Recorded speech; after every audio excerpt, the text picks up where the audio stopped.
Halo teman-teman, makasih buat perhatiannya. Em, juga ucapan selamat. Padahal ini bukan sesuatu yang terpuji ya. Dan di sini aku berhak untuk tidak menjawab DM pertanyaan kalian apapun. Jadi aku cuma mau ngasih satu pembelajaran buat kalian, juga buat aku pribadi, buat kita semua, untuk berhati-hati dalam bermedia sosial, karena kita tidak tahu kondisi atau keadaan yang sebenarnya orang tersebut. Jadi kenapa saya selesaikan ini dengan pengacara saya, karena saya adalah warga negara yang dilindungi oleh negara. Mungkin kalian berpikir lebay banget si Monik gitu ya. Ini bukan sesuatu yang lebay, tapi karena udah sering gitu orang ini, dan dia ini saya tidak akan bicara lebih, sorry ya. Dan juga saya tidak akan memberitahu siapa orang tersebut. Bukan wewenang saya. Saya merasa saya adalah warga yang dilindungi dan saya berhak untuk minta perlindungan, karena ini sudah masuk ranah hukum. Jadi ada hukumnya kalau teman-teman bermedia sosial itu tidak menggunakan logika. Jadi kita kalau mau ngomong itu harus disaring dulu ya. Kira-kira kalian itu mengenal orang itu dengan keadaan dia yang sebenarnya enggak? Kalau enggak, mendingan jangan deh, karena itu ada hukumnya loh.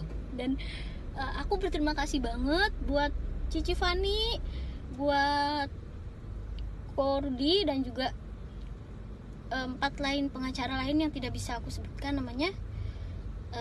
Dan ada satu lagi yang sangat-sangat pribadi ya.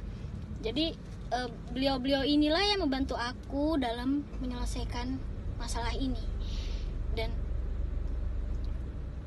lebih baik kita tidak usah mengurusi kehidupan orang lain. Ya, kamu urus aja lah kehidupan kamu sendiri gitu ya. Karena orang lain pun tidak peduli dengan kehidupan kamu. Kalau mau peduli, kalau mau ngurusin, itu yang benar-benar butuh untuk dipedulikan.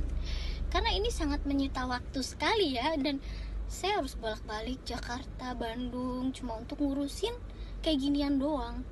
Kenapa saya urus? Karena kita harus bisa memberikan satu pelajaran dalam hidup seseorang, bahwa tidak mudah mengucapkan kata-kata. Setiap yang kita ucapkan itu ada pertanggungjawabannya, dan perkataan kita mencerminkan siapa diri kita.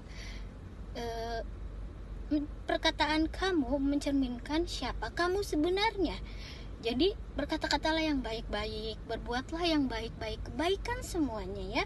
Karena hidup ini buat apa sih? Cuma sebentar. Dan kalau kita berbuat baik, itu dampaknya akan kembali ke kita sendiri. Kalian pasti udah tahu kan, teman-teman udah tahu. Dan itu adalah suatu konsekuensi yang harus ditanggung seseorang kalau dia berkata-kata tidak pada tempatnya. Ya, oke. Jadi saya sebenarnya tidak mau membicarakan hal ini di sini, karena ini bukan wewenang saya. Jadi saya cuma mau jelasin ke teman-teman karena banjir DM gitu aja ya. BTW makasih sekali supportnya. Juga makasih buat tim Vinoka Grupindo yang udah bantuin ngurusin juga ya. Tuhan Yesus memberkati kalian semua. Jadilah manusia yang berguna. Jadilah wanita elegan yang bisa menjaga diri, menjaga tutur kata, berbudi pekerti luhur, dan berguna buat keluarganya, buat nusa bangsa. Dan juga wanita itu kan seorang ibu. Wanita itu kan bakal jadi ibu, bakal jadi mami gitu ya. Just take care of yourself, your family, your financial whatever lah dengan orang lain gitu ya. Ngapain sih ngurusin gitu ya. Oke, dari saya cukup segini ya, karena mungkin teman-teman udah tahu, udah paham ya. Dan saya juga tidak mau memperpanjang permasalahan ini karena udah selesai sama tim pengacara aku gitu ya, sama tim pengacara saya gitu ya. Udah cukup banyak waktu ya yang tersita gitu, dan ini menjadi suatu pembelajaran lah buat kita semua ya. Sekian dari saya, Tuhan Yesus memberkati.